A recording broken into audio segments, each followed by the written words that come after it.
আপোনালোকে যদি থাম্বনেইল বনাব নেজানে বা থাম্বনেইল জানিছিলেও যদিও সিমান এটা ভাল নহয় তেনেহ'লে আজি আপোনালোকে এই ভিডিঅ'টোত জানিবলৈ পাব আপোনালোকে কেনেকৈ ঘৰতে মাত্ৰ 5 মিনিটমানত এটা সুন্দৰ থাম্বনেইল বনাব পাৰে সেইও কাইনমাষ্টাৰ এপত। আপোনালোকে জানেই কাইনমাষ্টাৰ এপত অনলি ভিডিঅ' এডিটিং কৰা হয়, কিন্তু আজি মই তাত ফটো এডিটিং কৰি দেখুৱাম। তো বলক পলম নকৰি ভিডিঅ'টো আৰম্ভ কৰোঁ। লগতে এইটো মোৰ প্ৰথম টেকনিকেল ভিডিঅ'। বলক।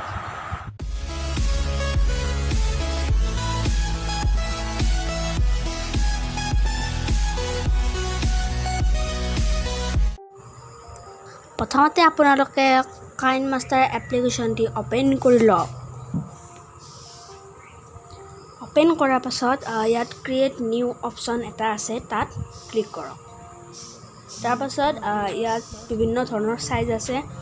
এইটো ইনষ্টাগ্ৰামৰ, বাকী এইটো ইউটিউবৰ। যিহেতু আমি থাম্বনেইল বনাম সেইবাবে আমি ইউটিউবৰ চাইজটো ৰাখিছোঁ। তাৰপাছত নেক্সটত ক্লিক কৰক।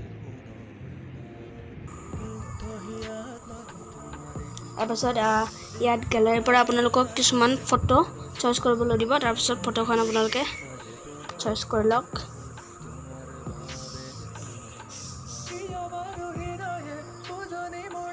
মই এখন ফটো চইচ কৰি ল'লোঁ।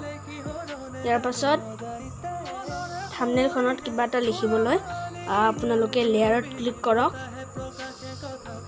তাৰপাছত ইয়াত 5টা অপশ্যন আছে: hand writing, text, sticker, effect আৰু মিডিয়া। আমি ইয়াতে থাম্বনেইলটো বনাব লাগিব।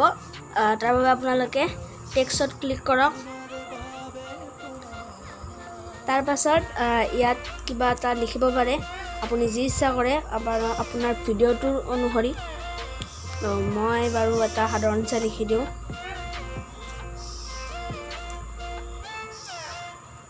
অ'কে, মোৰ চেনেলটোৰ নামটো লিখি দিলোঁ। তাৰপাছত অকণমান চাইজটো ডাঙৰ কৰি লওঁ। ইয়াত চাইজটো ডাঙৰ কৰি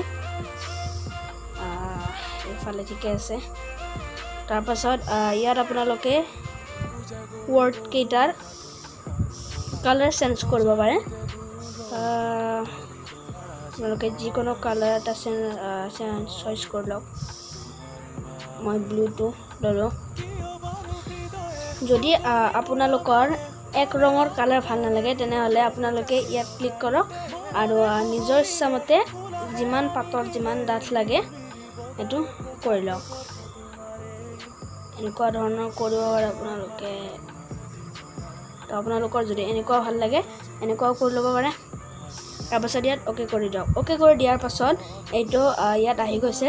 তাৰপাছত আমি এতিয়া ষ্টিকাৰ লগাব পাৰে আপোনালোকে। ষ্টিকাৰ লগাবলৈ আপোনালোকে লেয়াৰত ক্লিক কৰক। তাৰপাছত ইয়াত ষ্টিকাৰ অপশ্যনটো আছে, তাত ক্লিক কৰক। তাৰপাছত ইয়াত 2টা পইণ্ট আছে: চিনেমেটিক ফ্ৰেমছ আৰু ক্লাছিক ষ্টিকাৰ্ছ। তো মই চিনেমেটিক ফ্ৰেমছ নিদিওঁ, ক্লাছিক ষ্টিকাৰ দিম। অ'কে, তো ক্লাছিক ষ্টিকাৰত ক্লিক কৰাৰ পিছত এইবিলাক ষ্টিকাৰবিলাক আহি গৈছে। আপোনালোকে ইয়াৰ যিকোনো এটা চইচ কৰি লওক। তাৰপাছত অ'কে কৰি দিয়ক। মই এইটো অকণমান চাইজটো সৰু কৰি দিওঁ। তাৰপাছত অ'কে। তো এতিয়া এই ইম'জিটো ইয়াত আহি গৈছে।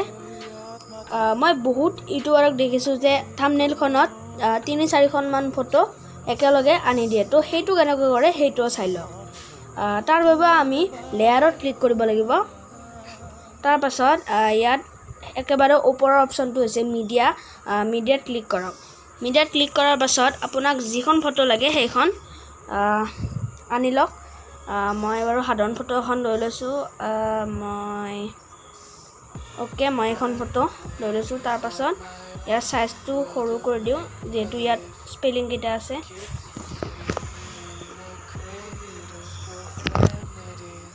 মই জাষ্ট দেখুৱাইহে দিছোঁ। আপোনালোকে নিজৰ ইচ্ছামতে যিকোনো ফটো লৈ যিকোনো ঠাইত বহুৱাব পাৰে।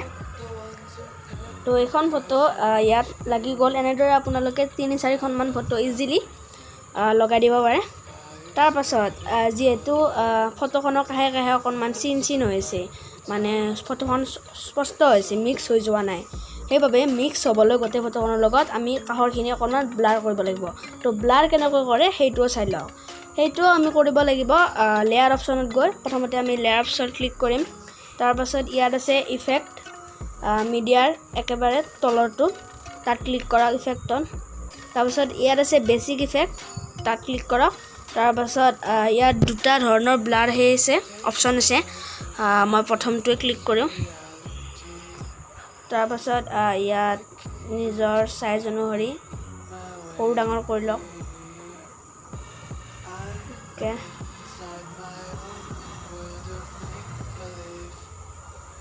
তাৰ পাছত ওকে মাৰি দিয়ক এতিয়া চাওক এইখিনি মিক্স হৈ গৈছে আৰু ওপৰৰখিনিতো আমি অকণমান ব্লাৰ কৰি দিম তাৰ বাবে ইফেক্টত যাওক এবাৰ আমি সেকেন্ডটো ট্ৰাই কৰিম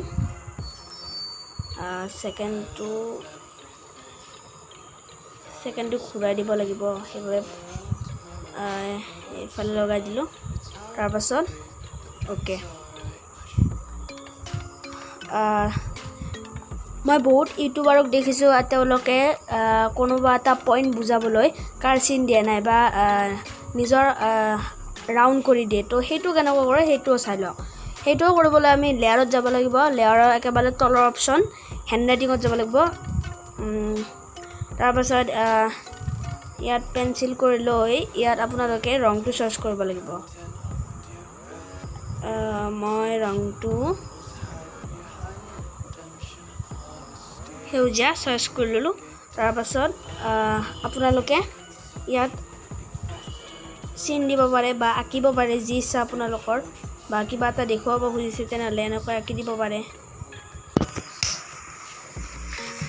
তাৰ পাছত ইয়াত ৰিফ্ৰেছ মাৰিলে সকলোবোৰ নোহোৱা হৈ যায় তাৰ পাছত আৰু এনেকৈ দিব পাৰে যদি কেতিয়াবা বেয়া হৈ যায় তেনেহ'লে ইয়াত ক্লিক কৰক তাৰ পাছত এনেকৈ সকলোবোৰ মুছি দিয়ক তো এনেকৈয়ে থাম্বনেইলখন বনোৱা হয় আপোনালোকে নিজৰ ইচ্ছামতে মই জাষ্ট দেখুৱাইহে দিছোঁ কেনেকৈ বনাব লাগে আপোনালোকে ইচ্ছা কৰিলে আৰু কিছুমান ফিচাৰ্ছ ল'ব পাৰে থাম্বনেইলখন বনোৱা হোৱাৰ পিছত আপোনালোকে এটা স্ক্ৰীনশ্বট মাৰি লওক স্ক্ৰীনশ্বট মাৰাৰ পিছত ফটোখন ক্ৰপ কৰি লওক তো এইখন হৈছে আপোনালোকৰ সুন্দৰ আৰু এট্ৰেক্টিভ থাম্বনেইলখন এনেদৰে আপোনালোকে থাম্বনেইল বনাব পাৰে আপোনালোকৰ ভিডিঅ'টো অনুসৰি যিকোনো কিবা এটা লিখিব পাৰে তেনেকৈ বনাব পাৰে বাই বাই